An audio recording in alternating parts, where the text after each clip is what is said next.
Hi, my name is Erin Holmes. I am 35 years old and I am from Westbury, New York, Long Island, New York. I got the classification for shot put and discus. So I'm an F57 for shot put and discus, and I'm an S9 for swim. You look at it, and then you throw. So I train a lot. I power lift in the morning. I swim at lunch. I power lift in the afternoons and coach in the afternoons. And then I spend as much time as I can with my wife and my 3-year-old daughter, Cidalee. I have less than 10 minutes from the time that they call my name to strap in to my chairs totally. So by the time they say I'm ready to throw, and they say, Erin Holmes, you're up next, I have 10 minutes to secure my entire chair to the throwing platform and secure myself in to throw. We're a military family, so my dad was active duty Army, and my stepdad was active duty Army as well. So we did 19 moves in 12 years. So I was born in Fort Riley, Kansas, and then we moved to Texas. We did 2 moves in Texas, and then we moved to the East Coast. And my dad was an active duty artillery officer, and then he passed away at the age of 42 of skin cancer. My mom remarried another Army colonel who was in the command staff for the Rhode Island National Guard. And then I joined the Rhode Island National Guard and ended up joining the military as a senior in high school after that. So it was just kind of the family business. So I have 2 different discs that I've been practicing with. This one is a super high spin. So it has 90% of its weight of the 1K is on the rim.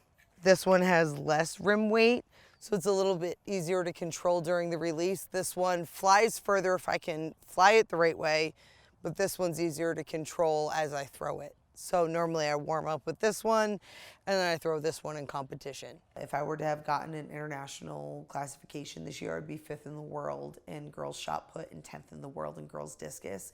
But I'm also making qualifying standards for swim as well, but I haven't had the opportunity to swim in a long course in a 50-meter setting. Swim I've been doing longer than I have shot put and discus.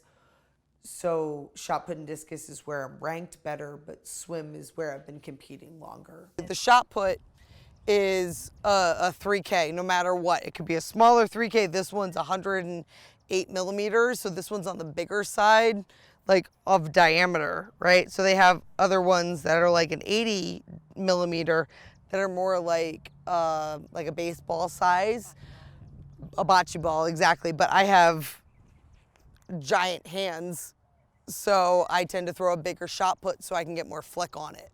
So it's not as small in my hand, right? So if I were to throw a smaller shot put, only these 3 fingers would fit on it versus all 4 fingers would fit on it, because a 3K is a high school rated shot put or middle school rated shot put. So it's 6th, 7th, and 8th graders are throwing a 3K shot put. High school able-bodied girls are throwing a 4K shot put. So I'm throwing a shot put seated that a middle schooler would be throwing. I was a 88 Mike in the U.S. Army, which basically layman's terms, it means I was a wheeled vehicle operator.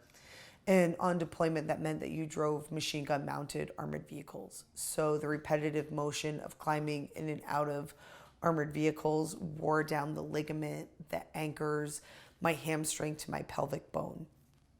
I was attempting to go back to school at Columbia University, and so I was playing a game of pickup field hockey at Columbia one Sunday afternoon, and I'd been playing pickup field hockey for a few months, and as a goalkeeper I laid out for a split save. And due to the repetitive motion of being an 88 Mike and climbing in and out of armored vehicles for 11 years, I tore the ligament that anchors your hamstring to your pelvic bone off the bone. I went to the VA hospital and they refused to give me an MRI due to the fact that it was a Sunday and they didn't want to call a technician in to authorize an MRI report. So I waited 2 weeks. I went to a different VA facility. They still refused to give me an MRI, and they put me in a knee immobilizer, which gave my hamstring free line of sight to retract off the femur into my kneecap. And while the hamstring retracted off of the kneecap, it grabbed the sciatic nerve and ripped the sciatic nerve off of its anchoring and crushed it and dragged it into my kneecap with the hamstring. So it resulted in a full retraction of the hamstring off the femur into my knee cavity and a complete rupture of the proximal hamstring off of the pelvis into its knee cavity, and it crushed and ripped the sciatic nerve off of its anchoring in the hip into the knee cavity and caused permanent and irreversible sciatic nerve death. I'm gonna go for your guys' shot versus distance because I'm not anchored in. So I'm probably gonna give like 60% because if I give 100%, I'm gonna be anchored in and I'm gonna eat shit. Because we have straps that Okay. So normally I have stakes, like tent stakes into the ground that tie my chair into the.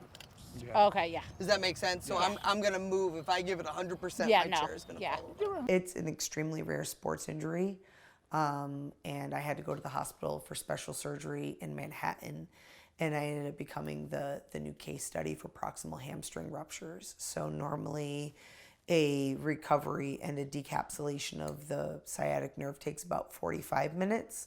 Mine took 2.5 hours to recover the sciatic nerve out of occurred scar tissue that formed around the sciatic nerve, and then another 2.5 hours to recover the hamstring from my knee cavity and reattach it to the pelvis with 3 titanium screws.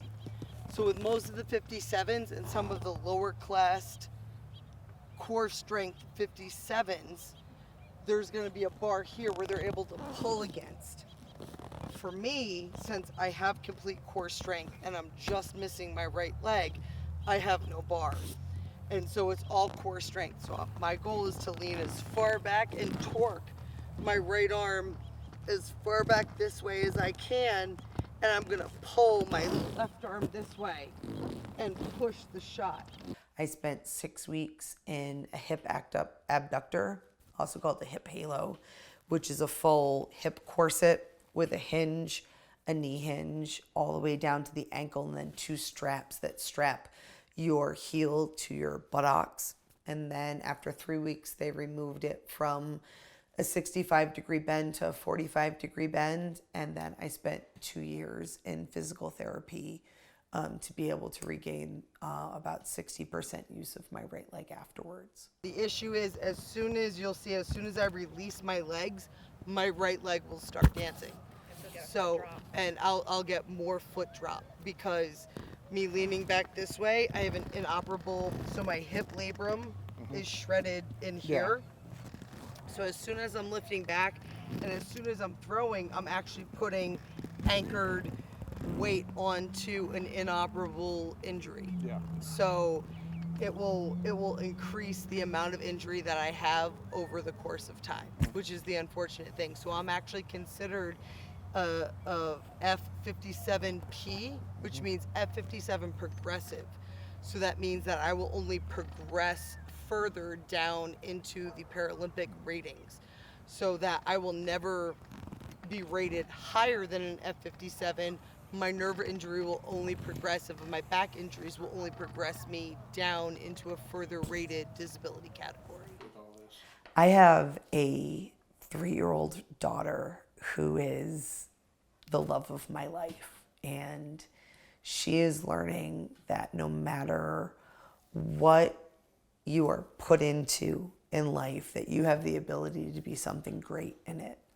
And my wife and my daughter and my sister and my mom, they keep me positive. They make sure that I know that no matter my disability or no matter what I get classed in or where I am with my pain, and if I'm in a wheelchair or on crutches, or if it's a good day or a bad day, that I am a badass.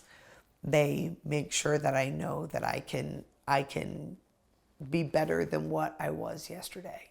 I mean, this is 6.5 pounds. So this is pretty much my own personal watermelon. So if my sister were to hold my chair, I can give a little bit more oomph to it. Here we go. So I'm going to lift it up. I'm going to seat it, which goes right underneath your chin. Then I'm going to wind it up. Ah! If it goes off to the right, then that means I released too soon. If it goes straight down the middle of my chair, that means I released right in the middle of it. If it goes off to the left, then that means I released too late. What drives you? I didn't ever think that I would be a Paralympian. I always thought that I would be the future Olympian.